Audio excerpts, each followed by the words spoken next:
Hello friends, स्वागत है आपका Affairs Cloud learn to lead में। मैं हूं आशु और आज हम डिस्कस करेंगे बहुत ही इंपॉर्टेंट करंट अफेयर्स 21 जुलाई 2021 के, जिसमें से आप दो बेस्ट इमेजेस आज देख रहे हो। लेकिन हम बहुत ही इंपॉर्टेंट करंट अफेयर्स को डिस्कस करने वाले हैं, तो वीडियो को बिल्कुल लास्ट तक देखना है।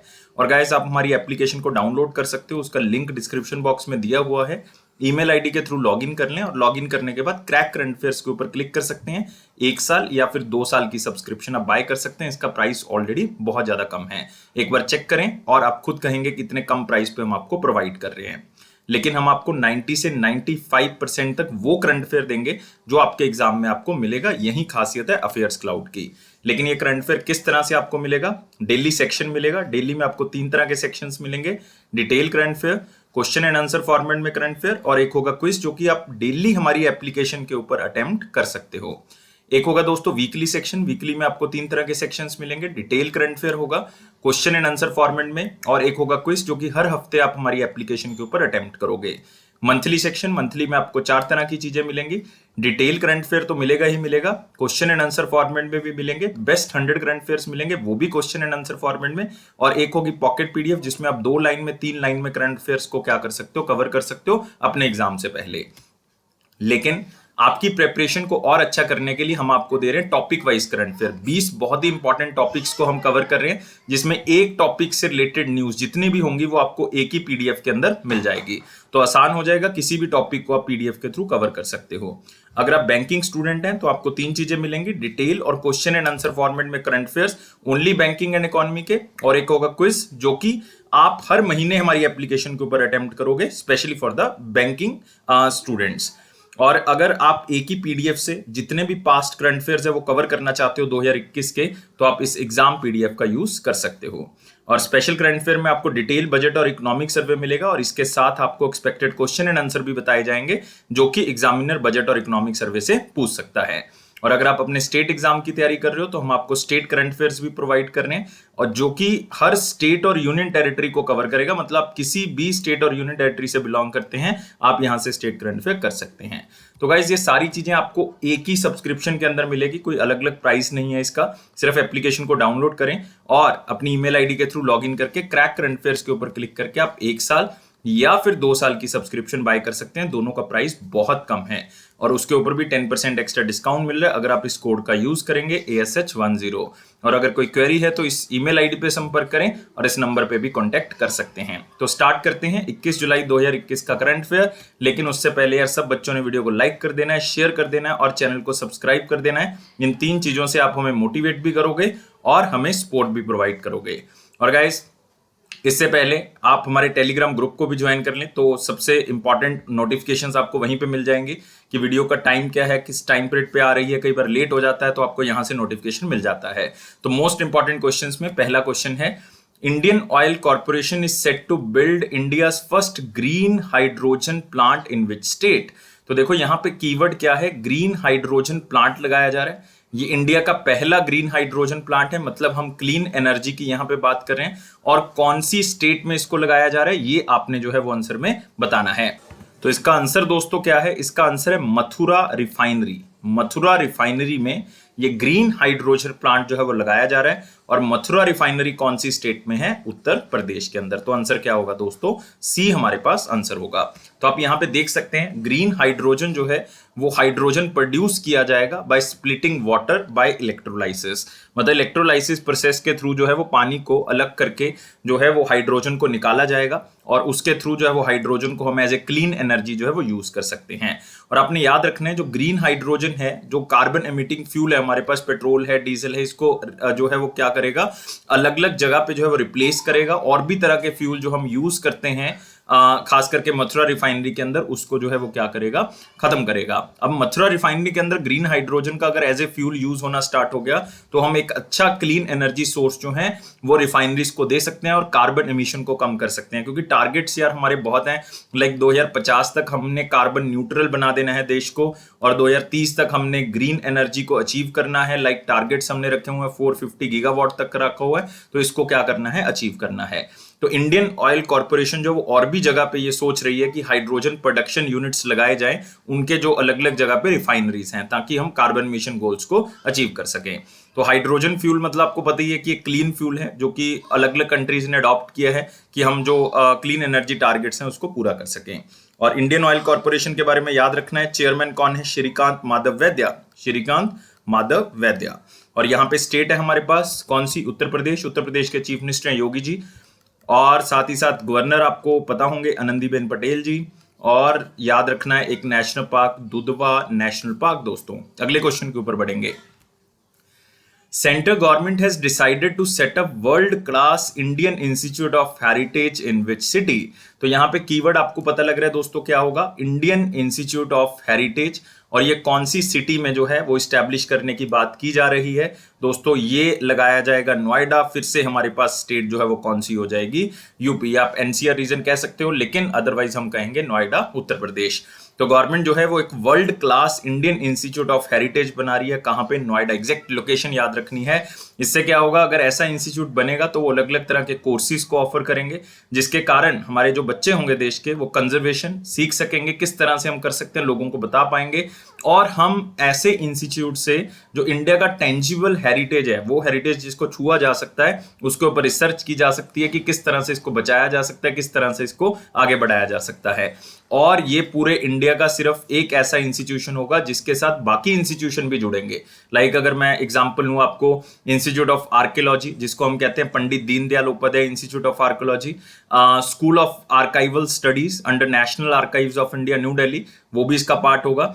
National research laboratory for conservation of cultural property जिसको एनआरएलसी कहा जाता है, लखनऊ के अंदर है, वो भी इसका पार्ट होगा। मतलब एक स्टैंड अलोन यूनिवर्सिटी या इंस्टीट्यूशन बन जाएगा ये ओनली कल्चर के लिए। तो इस चीज को आपने याद रखना है। और ये पता कैसे लगा इस चीज के बारे में? इसके बारे में हमें बताया है जो हमारे यूनियन मिनिस्टर हैं कल्चर के। तो यूनियन मिनिस्टर आपको पता होना चाहिए कल्चर के कौन है? वो है गंगापुरम कृष्ण रेड्डी, गंगापुरम कृष्ण रेड्डी। तो उनको लोकसभा में इस मॉनसून सेशन के अंदर एक क्वेश्चन पूछा गया था, तो उसका आंसर उन्होंने देते हुए ये बताया था कि हम नोएडा में इसको एस्टैब्लिश कर रहे हैं। तो यूपी के बारे में ऑलरेडी हम लास्ट क्वेश्चन में देख चुके हैं। अगले क्वेश्चन के ऊपर बढ़ते हैं। Which state became the first state to implement blockchain powered educational documents? अब देखो एक नया कंसेप्ट है कि आपको जो आपकी डिग्रीज हैं, आपके जो सर्टिफिकेट्स हैं, आप ऑनलाइन ही आपको मिल जाएंगे। मतलब वो सिक्योर्ड प्लेटफॉर्म पे मिलेंगे और वो ब्लॉकचेन पावर्ड होगा। मतलब आपको पता ही है ब्लॉकचेन टेक्नोलॉजी, जो कि ऐसे ब्लॉक्स बने होंगे, इसमें इंफॉर्मेशन स्टोर होती रहती है और वो सबसे सिक्योर्ड है, इसको कभी भी जो है वो इनक्रिप्ट नहीं किया जा सकता। तो मतलब एक बहुत ही अच्छा प्लेटफॉर्म। तो उसके थ्रू अब आपको एजुकेशनल डॉक्यूमेंट्स, आपकी डिग्रीज जो है वो मिल जाएंगी। तो याद रखना है दोस्तों। और इंडिया ऐसा 4th कंट्री बन जाएगा जो ब्लॉकचेन टेक्नोलॉजी को यूज करके एजुकेशनल सर्टिफिकेट्स या डॉक्यूमेंट्स बच्चों को प्रोवाइड करेगा। और महाराष्ट्र ऐसी पहली स्टेट है जो उसको प्रोवाइड कर रही है। और आंसर क्या होगा इसका? बी। तो यहां से क्लियर था, आंसर क्या है? बी। तो आप देख सकते हो इंडिया बिकम्स 4th कंट्री और महाराष्ट्र इंडिया की ऐसी पहली स्टेट है जो ब्लॉकचेन पावर्ड एजुकेशनल डॉक्यूमेंट्स को ऑनलाइन मीडियम से प्लेटफॉर्म पे प्रोवाइड करेगी। और महाराष्ट्र ने इसके लिए टाई अप किया है, एक ऑर्गेनाइजेशन है या आप कह सकते हो एक ब्लॉकचेन स्टार्टअप है जिसका नाम क्या है? लेजिट डॉक, मतलब लेजिटिमेट डॉक्यूमेंट्स। तो इससे याद रखना है, एक ब्लॉकचेन स्टार्टअप है जिसने कहा है कि हम वर्ल्ड का largest blockchain powered educational credentialing system, मतलब जिसमें पूरा का पूरा ब्लॉकचेन पावर्ड एजुकेशनल जो सर्टिफिकेट्स होंगे वो स्टोर होंगे, वो आपको प्रोवाइड करेंगे। और इससे क्या होगा? Tamper proof digital diploma certificate जो है वो इस ब्लॉकचेन टेक्नोलॉजी के थ्रू प्रोवाइड किए जाएंगे।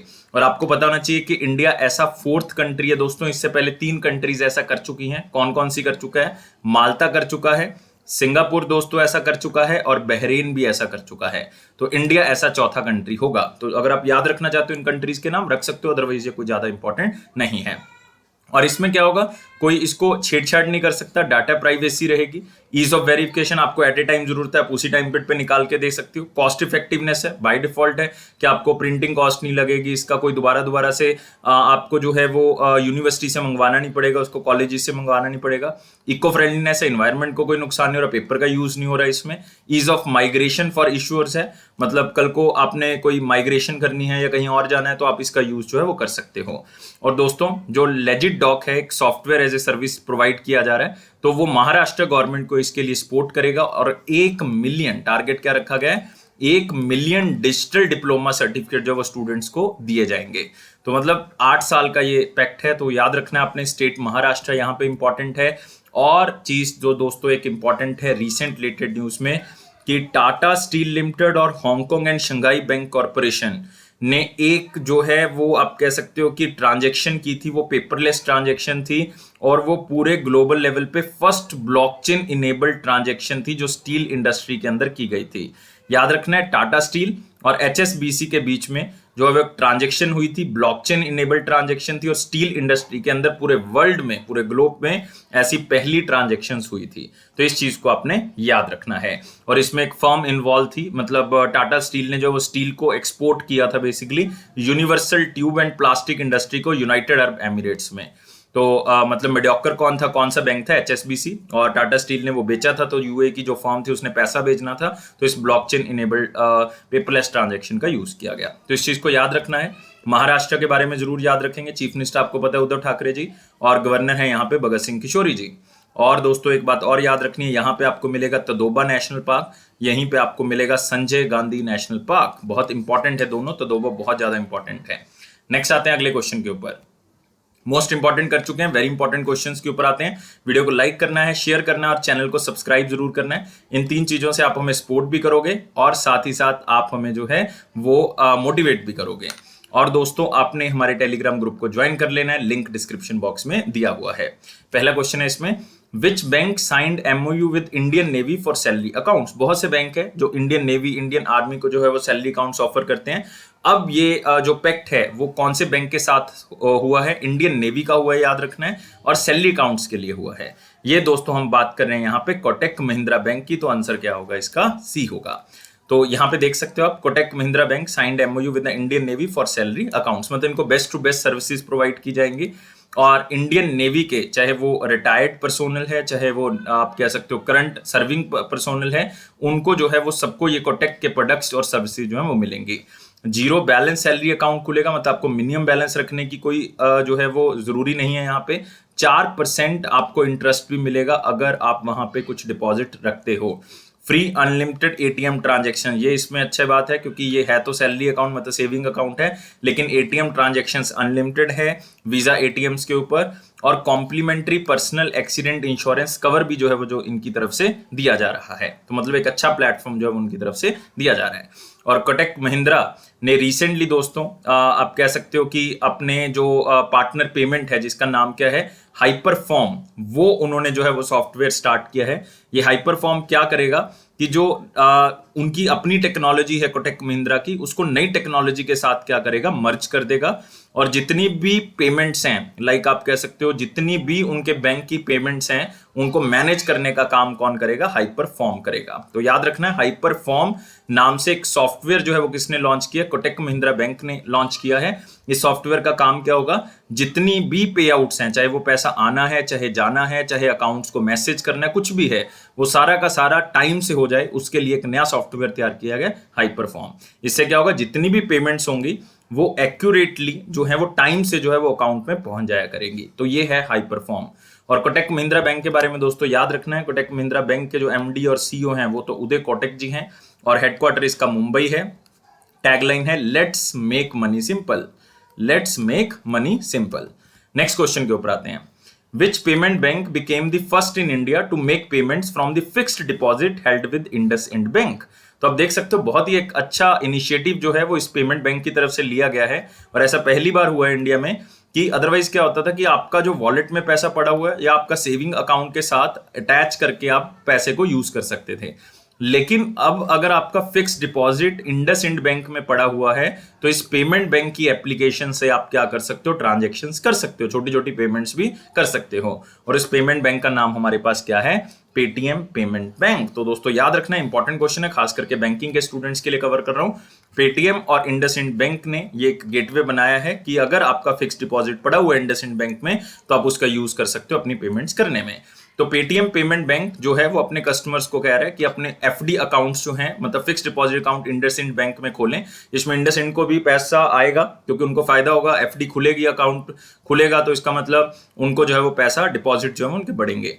तो इससे क्या होगा, कस्टमर जो है वो एफडी को रिडीम कर सकते हैं इंडसइंड बैंक के, कहां पे, पेटीएम पेमेंट बैंक अकाउंट के रियल टाइम में।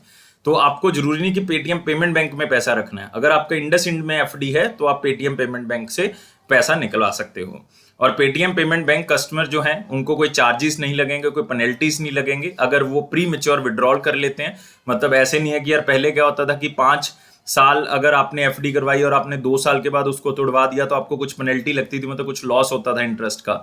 लेकिन यहाँ पे ऐसा कुछ नहीं होगा, ये उन्होंने साफ कर दिया है। और इस तरह के इनिशिएटिव से क्या होगा, रियल टाइम पेमेंट्स जो हैं वो आसान हो जाएंगे और मार्केट में पैसा भी बढ़ेगा। तो बहुत जरूरी था ये, और इस तरह के इनिशिएटिव्स और भी अब आगे सामने को देखने को मिलेंगे। तो पेटीएम पेमेंट बैंक के बारे में याद रखोगे यहाँ पे, ये इंडिया का first mobile bank with zero balance जो है वो इन्होंने स्टार्ट किया था। Zero digital transaction charges account कहा जाता था उसको।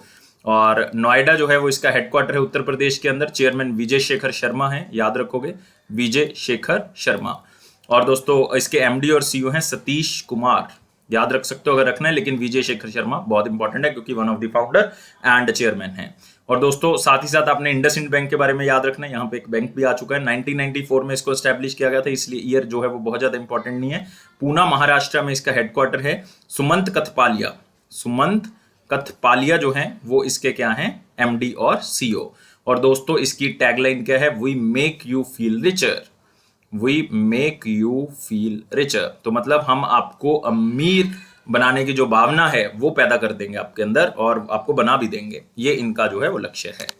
आगे आते हैं दोस्तों क्वेश्चन, एक बुक है, ए बुक टाइटल, नाम क्या है, space life matter the coming of age of Indian science, authored by whom, किसने इस बुक को लिखा है।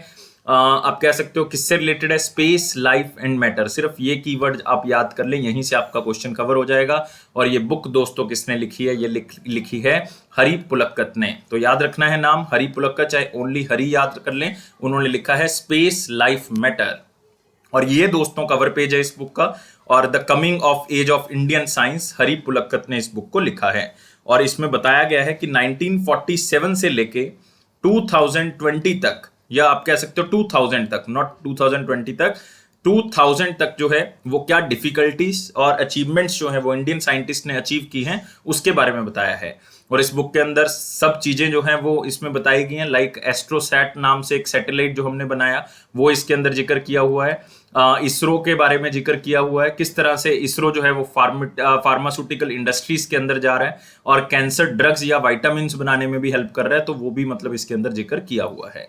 तो आपने याद रखना है लाइफ, स्पेस या लाइफ, स्पेस एंड मैटर, ये तीनों वर्ड आप याद कर लें, किसी भी तरह से आप इसको पूछ सकते हैं और इसको याद रख सकते हो। और कौशिक बसु, संदीप मिश्रा और खेमलता वाकलू, अगेन बहुत ही फेमस ऑथर्स हैं, इन्होंने रिसेंटली कोई ना कोई बुक लिखी है। जैसे कौशिक बसु, इन्होंने बुक लिखी थी पॉलिसी मेकर्स, चाहे एक एक कीवर्ड याद करें लेकिन याद जरूर रखना है, policy makers journal from New Delhi to Washington DC, ये इन्होंने बुक लिखी थी। सुदीप मिश्रा आएगा क्वेश्चन, ये आपको मिलेगा। और बुक का नाम था फियर्सली फीमेल, याद रखना है, फियर्सली फीमेल। यहाँ पे स्पेलिंग गलत है तो यहाँ पे एक बार दोबारा से लिख रहा हूँ, FIERCELY, fiercely female. Dutee Chand की ये स्टोरी है, first homosexual player, open homosexual player Dutee Chand, उनके जेंडर इश्यूज के बारे में इसके अंदर बताया गया। सुदीप मिश्रा ने इस बुक को लिखा है। खेमलता वाकलू हमने कल ही डिस्कस किया था 20 तारीख की न्यूज के अंदर, इन्होंने बुक लिखी थी कश्मीरी सेंचुरी, याद रखना है Kashmiri century, portrait of a society in flux, कश्मीरियों के बारे में इसके अंदर बताया हुआ है। तो याद रखनी है तीनों बुक्स के नाम, बहुत ही इंपॉर्टेंट हैं। अगले क्वेश्चन के ऊपर बढ़ते हैं। Which state became the first state in India to launch Soham, automated auditory brainstem response system under universal newborn hearing screen program. मतलब जो न्यूबॉर्न बच्चे हैं जिसमें सुनने की जो क्षमता नहीं होती या कम होती है, उनको ट्रीट करने का एक प्लेटफॉर्म तैयार किया गया जिसका नाम क्या है, सोहम, SOHUM। और ये कौन सी स्टेट है, इंडिया की पहली स्टेट है जिन्होंने इस तरह का इनिशिएटिव जो है वो स्टार्ट किया है। और ये स्टेट कौन सी है हमारे पास, पंजाब। तो आंसर क्या होगा इसका, बी होगा। तो आप यहाँ पे देख सकते हैं Punjab is the first state to introduce Soham automated auditory brainstorm response system. और दोस्तों आप यहाँ पे भी देख सकते हैं ये सिस्टम जो है वो इफेक्टिव मैनेजमेंट करेगा, जो बच्चों को नहीं सुन रहा जन्म के वक्त या यंग बच्चों को अगर नहीं सुन रहा तो उसको जो है वो आगे बढ़ाने में हेल्प करेगा ताकि उसको किस तरह से ठीक किया जा सकता है। और ऐसे 22 तरह के सोहम यूनिट्स जो हैं वो इंस्टॉल करने हैं सारी डिस्ट्रिक्ट्स के अंदर, पंजाब के हॉस्पिटल्स के अंदर, क्योंकि पंजाब में टोटल डिस्ट्रिक्ट्स कितनी है, 22 हैं। तो वहां पे ये 22 सोहम सेंटर्स बनाए जाएंगे, यूनिट्स लगाए जाएंगे सारी डिस्ट्रिक्ट हॉस्पिटल्स के अंदर, ताकि टेस्ट हो सके, ट्रीटमेंट आसानी से हो सके, और बच्चे जो है वो सुनने की क्षमता नहीं है तो उसको जो है वो ठीक किया जा सके। और ये फ्री ऑफ कॉस्ट किया जाएगा, मतलब इसके लिए पंजाब गवर्नमेंट कोई भी चार्ज जो है वो नहीं कर रही है। तो याद रखना है दोस्तों, जो सोहम है एक new born hearing screening device है, मतलब एक तरह का आप कह सकते हो डिवाइस है ये, जिसको नाम दिया गया है सोहम। और ये डिवाइस जो है वो school of international bio design की तरफ से तैयार किया गया है। इसका मेन ऑब्जेक्टिव यही है कि universal newborn hearing screening program को के थ्रू जो है वो हम क्या कर सके, हियरिंग लॉस को इरेडिकेट ही कर सके, मतलब खत्म ही कर सकें। हियरिंग लॉस होना ही नहीं चाहिए बच्चों के अंदर, मतलब उसको पूरी तरह से खत्म करना है। और अगर हम वर्ल्ड हेल्थ ऑर्गेनाइजेशन की बात करें तो 5 से 6% बच्चे इंडिया के अंदर जो नए पैदा हुए हैं, तो उसमें जो है ये आपको डिफेक्ट मिलेगा, लाइक हियरिंग लॉस डिफेक्ट जो है वो आपको मिलेगा। और ये बहुत बड़ी बात है कि 5 से 6% बच्चों में ये डिफेक्ट्स मिलते हैं, तो उसको दूर करना है तो सोहम सिस्टम के थ्रू दूर किया जा सकता है। तो पंजाब के जो चीफ मिनिस्टर हैं वो आपको पता है कौन है, कैप्टन अमरिंदर सिंह। पंजाब में इलेक्शन ड्यू हैं 2022 के अंदर, और गवर्नर जो है वो वीपी सिंह बदनौर हैं। और दोस्तों एक बात और याद रखनी है, यहाँ पे जो है वो कोई भी नेशनल पार्क आपको नहीं मिलेगा। पंजाब में कोई भी नेशनल पार्क जो है वो आपको नहीं मिलेगा, लेकिन यहाँ पे आपको एक न्यूज आजकल मिल रही होगी, वो है नवजोत सिंह सिद्धू जी। नवजोत सिंह सिद्धू जी को पंजाब कांग्रेस का जो है वो प्रेसिडेंट बना दिया गया, बहुत बड़ी बात है। तो याद रखना है, आपने रीसेंट न्यूज में थे तो इसलिए आप इसको कवर कर सकते हो, स्पेशली अगर पंजाब के स्टूडेंट हो तो याद रखना है। नेक्स्ट आते हैं, which bank made a strategic partnership with SMC globe to offer online trading services to its customer. तो देखो एक नया जो है वो सिस्टम लॉन्च किया गया है कि जो ट्रेडिंग अकाउंट है वो बेसिकली कौन प्रोवाइड करेगा, एसएमसी ग्लोबल प्रोवाइड करेगा। और बैंक जो है वो और 2 तरह की चीजें प्रोवाइड करेगा, मतलब एक 3-in-1 अकाउंट देने की यहाँ पे क्या की गई है, कोशिश की गई है। और 3-in-1 अकाउंट में दोस्तों कौन कौन सी चीजें होती हैं, एक तो आपका डीमैट अकाउंट हो जाएगा जिसके थ्रू आप शेयर्स को परचेज और सेल कर सकते हो, एक आपका ट्रेडिंग अकाउंट हो जाएगा, एक आपका जो है वो सेविंग अकाउंट हो जाएगा। तो तीनों चीजें एक ही अकाउंट से जो है वो आप यूज कर सकते हो। और ये कौन से बैंक का इनिशिएटिव है, धनलक्ष्मी बैंक। तो बहुत ही कम न्यूज में रहता है, तो आप आसानी से याद कर सकते हो, क्योंकि एक आधा क्वेश्चन या 3-4 क्वेश्चन आपको पिछले 5-6 महीनों के अंदर धनलक्ष्मी बैंक के मिलेंगे। तो जो सबसे इंपॉर्टेंट है उसमें से आज का ही क्वेश्चन है धनलक्ष्मी बैंक का, जो आपने याद रखना है। तो यहाँ पे देखोगे स्ट्रेटेजिक अलायंस है ये 2 कंपनीज के बीच में, एक आप कह सकते हो नॉन बैंकिंग फाइनेंशियल कंपनी है जिसको हम एसएमसी कह सकते हैं, और इनका धनलक्ष्मी के साथ ये टाई अप हुआ है ताकि जो है वो बैंक है वो 3-in-1 अकाउंट जो है वो दे सके। उस अकाउंट के अंदर सेविंग अकाउंट होगा, डीमैट अकाउंट होगा, ट्रेडिंग अकाउंट होगा। और ट्रेडिंग अकाउंट जो है वो कौन प्रोवाइड करेगा, एसएमसी ग्लोबल प्रोवाइड करेगा। और बैंक जो है वो मेंटेन करेगा सेविंग अकाउंट और डीमैट अकाउंट कस्टमर के। तो सिंपल है यार, क्यों टारगेट किया गया, तो आपने याद नहीं रखना कि एसएमसी ग्लोबल जो है वो बेसिकली क्या काम करेगा। या एसएमसी ग्लोबल बेसिकली क्या है, एक सिक्योरिटीज लिमिटेड कंपनी है, और जो भी ट्रेडिंग अकाउंट होगा वो एसएमसी ग्लोबल के साथ अटैच कर दिया जाएगा, और वो एसएमसी के पोर्टल से ही आप क्या कर सकते हो, यूज कर सकते हो। तो आपने यहाँ पे याद क्या रखना है, धनलक्ष्मी बैंक के बारे में। धनलक्ष्मी बैंक का हेडक्वार्टर याद रखना है दोस्तों, केरला के अंदर है, केरला। और इसके एमडी और सीईओ हैं शिवान जेके, तो याद रख सकते हो। और 1927 में इसको बनाया गया था, लेकिन ईयर फिर से यहाँ पे इंपॉर्टेंट नहीं है। नेक्स्ट क्वेश्चन आते हैं, which company and national skill development corporation NSDC have announced A partnership for digital upskilling of the Indian workforce. तो आपको पता है हर रोज या एक आधा दिन छोड़ के हम इसके ऊपर बात जरूर करते हैं कि हमने इंडियन वर्कफोर्स को फ्यूचर के लिए तैयार करना है। वो तभी होगा जब हम उनको अलग तरह की डिजिटल स्किल जो है वो प्रोवाइड करेंगे, जो ऑलरेडी स्किल्ड है उनको अप स्किल करेंगे, उनके स्किल्स को और इनहेंस करेंगे, उसको ब्रश अप करेंगे। तो ये रिसेंटली एक कंपनी के साथ नेशनल स्किल डेवलपमेंट कॉर्पोरेशन का टाई अप हुआ है कि हमने इंडिया की वर्कफोर्स को और ज्यादा स्किल जो है वो प्रोवाइड करनी है। और ये किसके साथ हुआ है, सिस्को के साथ हुआ है। तो याद रखना है दोस्तों, सिस्को जो है वो United states of America based एक ऑर्गेनाइजेशन है जो अलग अलग तरह के डिजिटल प्लेटफॉर्म्स तैयार करते हैं। और सिस्को और इन दोनों ने पार्टनरशिप की है कि इंडियन जो वर्कफोर्स है उसको डिजिटलाइज करेंगे, उनको और ज्यादा स्किल्स प्रोवाइड करेंगे। और इससे क्या होगा कि जो टेक प्रोफिशिएंट वर्कफोर्स है, मतलब हमारी जो लेबर है या आप कह सकते हो हमारे जो वर्कफोर्स है जो काम करते हैं, उनमें टेक्नोलॉजी की कमी है, जिसके कारण उनको टेक्नोलॉजी के बारे में बताया जाएगा, सिखाया जाएगा, ताकि नई करियर अपॉर्चुनिटीज उनके सामने हो, वो अलग अलग सेक्टर्स में काम कर सके, उनको काम ढूंढने में कोई भी दिक्कत ना हो, और इससे हमारी डिजिटल इकोनॉमी भी जो है वो भी सपना जो है वो पूरा होगा। और कोर्सेज के अंदर आप कह सकते हो artificial intelligence, networking, cyber security, internet of things, अलग अलग तरह की चीजें जो है वो प्रोवाइड की जाएंगी।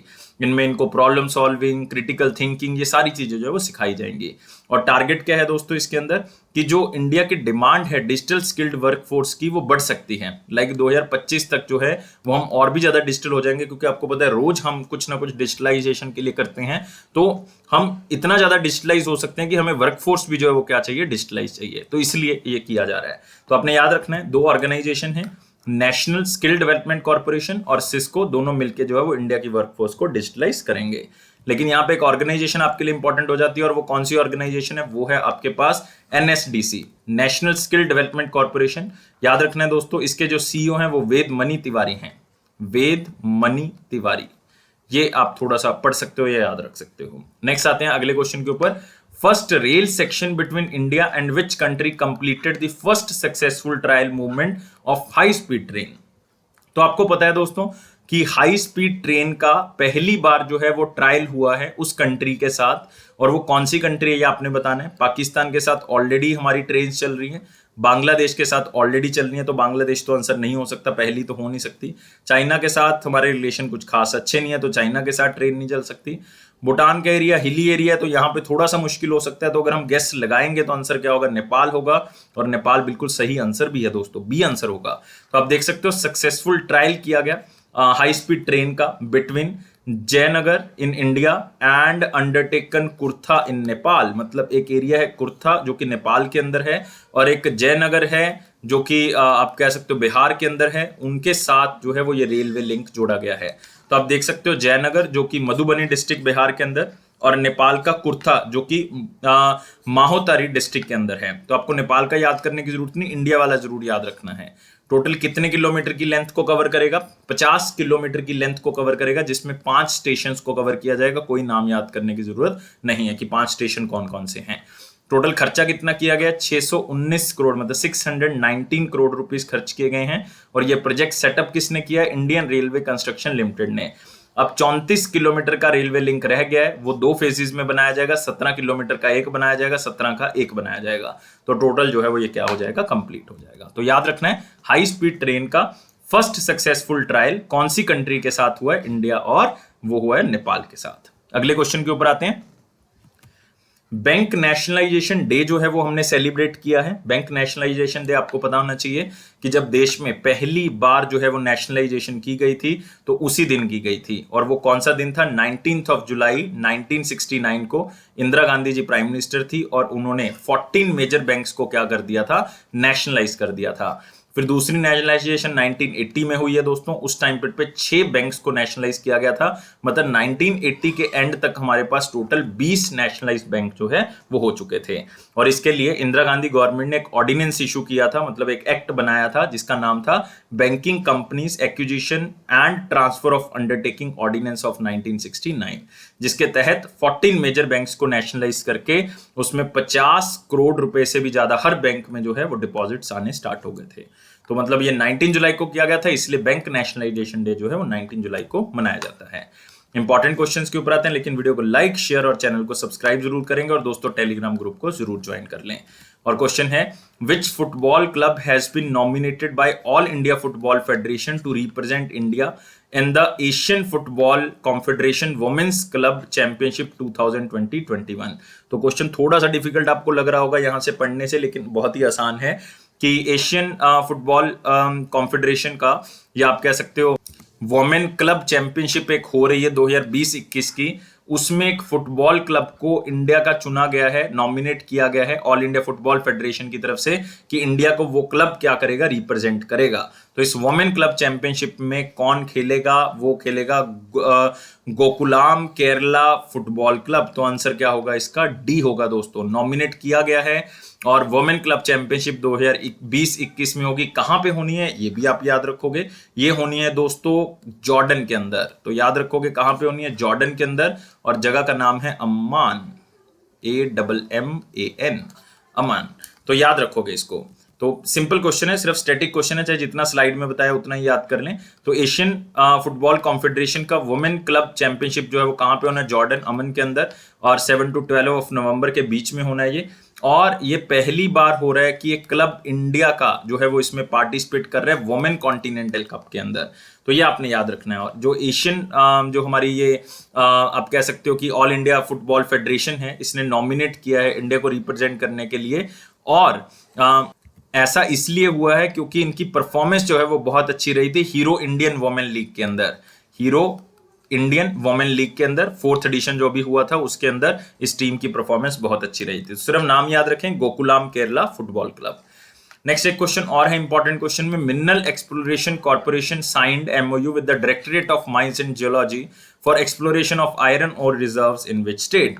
तो आयरन और रिजर्व्स उस स्टेट में से और एक्सप्लोर करने हैं और जगह से निकालने हैं। उसमें आयरन और रिजर्व्स वैसे भी बहुत ज्यादा है स्टेट के अंदर, और आपको पता है वो स्टेट्स जनरली कौन कौन सी हैं। झारखंड में आयरन और माइंस ज्यादा हैं, गोवा में ज्यादा हैं, महाराष्ट्र में एक ही जगह है जहां पे है, और दोस्तों छत्तीसगढ़, झारखंड, इन स्टेट्स में जो है वो आपको आयरन और ज्यादा मिलता है। कर्नाटका हो गया, कर्नाटका में बहुत ही फेमस माइन है आयरन और के लिए, कुद्रेमुख है वहां पे। तो इस स्टेट में और एक्सप्लोर करने के लिए मिनरल एक्सप्लोरेशन कॉर्पोरेशन ने एक टाई अप किया है directorate of mines and geology. तो इसका मतलब अगर आपको ये पता है कि directorate of mines and geology का हेडक्वार्टर कहां पे है तो भी आप आंसर कर सकते हो। और इसका हेडक्वार्टर कहां पे है, गोवा के अंदर, मतलब ये गोवा के अंदर इस्टेब्लिश्ड है ये director of mines and geology. तो इसलिए उनके साथ टाई अप किया कि हम गोवा के अंदर और भी एक्सप्लोर कर सकें। और गोवा में लार्ज डिपॉजिट्स हैं आयरन ओर के, मैं आपको पहले ही बात कर चुका हूं, जो कि और भी मिनरल्स आपको यहाँ पे मिलते हैं, बॉक्साइट मिल जाता है, मैंगनीज और मिल जाते हैं। तो ये भी मिनरल जो है वो साथ में यूज किए जा सकते हैं, इनको भी एक्सप्लोर किया जा सकता है। और बहुत ही अच्छा लॉजिस्टिक इन्वायरमेंट है क्योंकि एक पोर्ट है गोवा का, कौन सा है, मार्मेगांव पोर्ट। तो उसके थ्रू जो है हम क्या करते हैं, हम रॉ आयरन मतलब ब्लू आयरन को एक्सपोर्ट करते हैं, जो कि आप कह सकते हो माइनिंग साइट के बहुत ज्यादा क्लोज है उस पोर्ट का। तो ट्रांसपोर्ट करना भी जो एक्सपोर्ट करना क्या है, इजी है। तो इससे क्या आएगा, एम्प्लॉयमेंट अपॉर्चुनिटीज भी बढ़ेगी और रीजनल इनकम भी बढ़ेगी स्टेट की। तो याद रखना है दोस्तों, किसकी बात कर रहे थे, गोवा की। और गोवा के बारे में एक चीज जरूर याद रखनी है दोस्तों, गोवा के नए जो गवर्नर हैं वो जरूर याद रखेंगे, क्योंकि पहले तो भगत सिंह किशोरी थे। नाम जरूर याद रखना है दोस्तों, नाम क्या है उनका, PS श्रीधरन पिल्लाई। तो याद कर ले, चाहे ओनली पिल्लाई से याद कर लें, आपको याद होना चाहिए।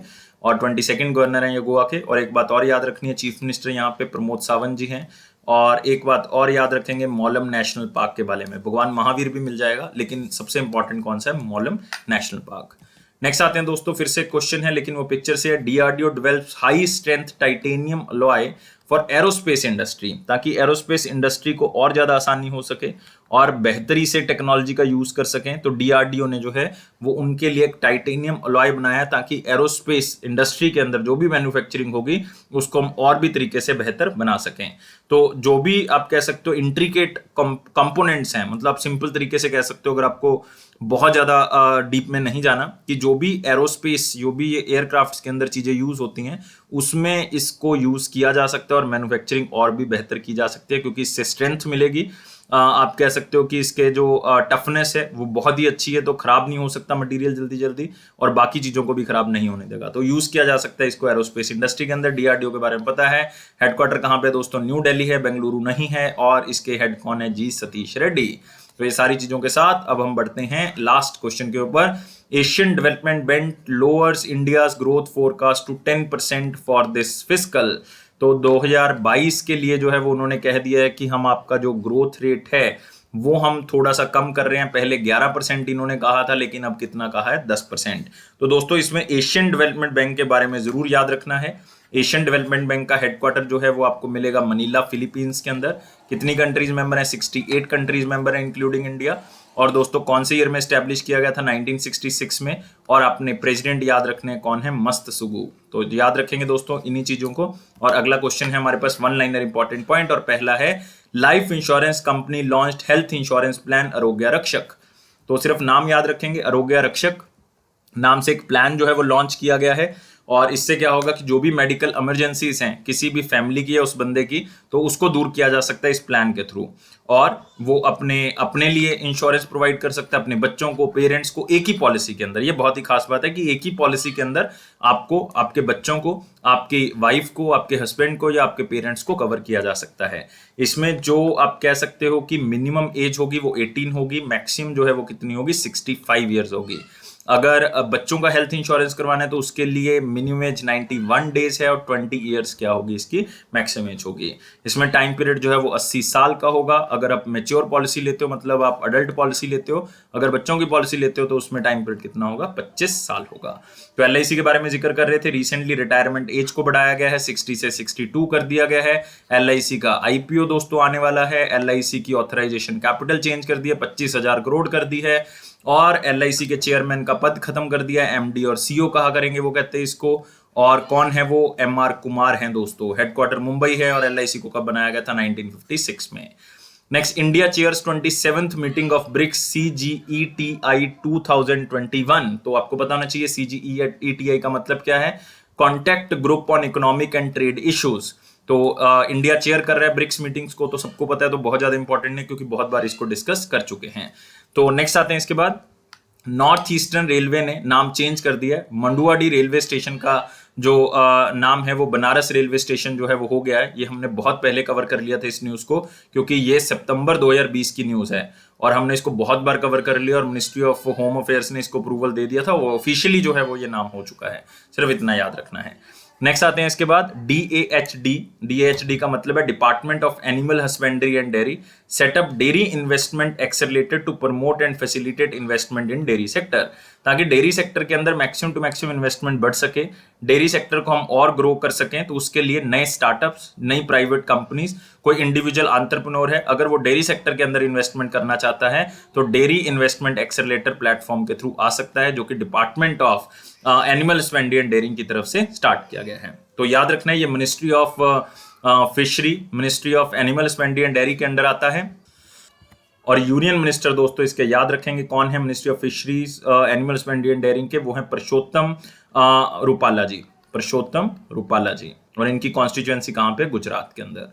नेक्स्ट, HPCL ने टाई अप किया ICICI के साथ, ताकि वो को ब्रांडेड जो है कार्ड्स हैं वो निकाल सकें, बेसिकली क्रेडिट कार्ड निकाल सकें, जिसका नाम रखा है ICICI bank HPCL super saver credit card. आपको पता है पेट्रोल के प्राइसेस, डीजल के प्राइसेस बढ़ रहे हैं, तो लोगों को बेनिफिट देने के लिए कि वो जो है वो अगर पेमेंट करते हैं तो उनको अलग अलग तरह के रिवॉर्ड्स दिए जाएंगे, कुछ भी तरह के फ्यूल जो है वो यूज करते हैं तो लाइक उनको अलग अलग तरह के बेनिफिट्स जो है वो यहाँ पे दिए जाएंगे, ताकि ई-कॉमर्स प्लेटफॉर्म पे कुछ लाभ दे देंगे, ठीक है, कोई बिल भुगतान करने से कुछ कैशबैक दे देंगे, तो ऐसी तरह की चीजें जो है वो आपको मिलेंगी। ICICI बैंक आ गया तो याद रखना है 1955 में बनाया गया था, 1994 में इसको इनकॉर्पोरेट किया गया। हेडक्वार्टर इसका मुंबई है। चेयरमैन और MD और CEO कौन है, संदीप बख्शी हैं। और दोस्तों टैगलाइन है, हम है ना ख्याल आपका। Next, Pedro Castillo was declared as the president elected of Peru, मतलब नए प्रेसिडेंट पेरू, मतलब साउथ अमेरिका के अंदर एक कंट्री है पेरू, जिसकी कैपिटल आपको मिलेगी लिमा। तो उसके नए प्रेसिडेंट बनाए गए हैं कौन, पेड्रो कैस्टिलो।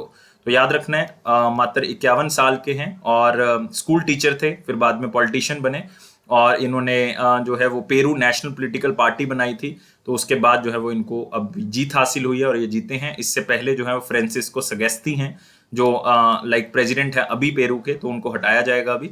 तो 2021 से लेके 26 तक का जो टाइम पीरियड होगा अब किसका होगा, पेड्रो कैस्टिलो। सिर्फ नाम एक बार पढ़ ले। और कैपिटल कौन सी है पेरू की, लिमा है, साउथ अमेरिका के अंदर आपको मिलेगा। करेंसी जो है वो कौन सी है, Peruvian sol, Peruvian sol, SOL। Next आते हैं क्वेश्चन, 20 जुलाई 2021 का क्वेश्चन क्या था, बहुत ही सिंपल था। What is the full form of NAV? NAV का मतलब क्या है, NAV stands for net asset value. तो आंसर क्या होगा इसका, C होगा। तो इसका मतलब बेसिकली क्या होता है कि जितने भी आपके एसेट्स हैं, जितने भी आपके एसेट्स हैं उसमें से अगर आप लायबिलिटी को माइनस कर दोगे, मतलब जो आपके ऊपर बर्डन है, आपने पैसा वापस करना है, उसको माइनस कर दोगे तो आपके पास क्या आ जाती है, नेट एसेट वैल्यू। तो आप इसको NPA कैलकुलेट करने में भी यूज करते हो, आप इसको बैंकिंग इंडस्ट्री के अंदर यूज करते हो, लेकिन ज्यादातर ये म्यूचुअल फंड्स में यूज होती है टर्म। तो याद रखना है क्या मतलब है नेट एसेट वैल्यू। अब आते हैं क्वेश्चन ऑफ द डे क्या कहता है क्वेश्चन 21 जुलाई का? To which of the following personalities is the BEAM application dedicated? BEAM application किसको डेडिकेटेड है, ये आपने मुझे ऑप्शन के अंदर बताना है। मैं आपका वेट कर रहा हूं आंसर को। बहुत ही सिंपल है, और बीम ऐप के बारे में हम काफी दिनों से डिस्कस कर रहे हैं कि एनपीसीआई ने इसको बनाया था, national payment corporation of India ने इसको बनाया था। तो अच्छे से आंसर करना है, ध्यान से आंसर करना है, और वीडियो को लाइक, शेयर और चैनल को सब्सक्राइब जरूर कर देना दोस्तों। मैं वेट कर रहा हूँ। तीनों चीजें जो बच्चे करेंगे वो हमें मोटिवेशन भी प्रोवाइड करेंगे और साथ ही साथ जो है सपोर्ट भी प्रोवाइड करेंगे। और दोस्तों बेल बटन को प्रेस कर दें ताकि नोटिफिकेशन ऑफिशियली आपको मिलती रहे, और टेलीग्राम ग्रुप को भी ज्वाइन कर लें।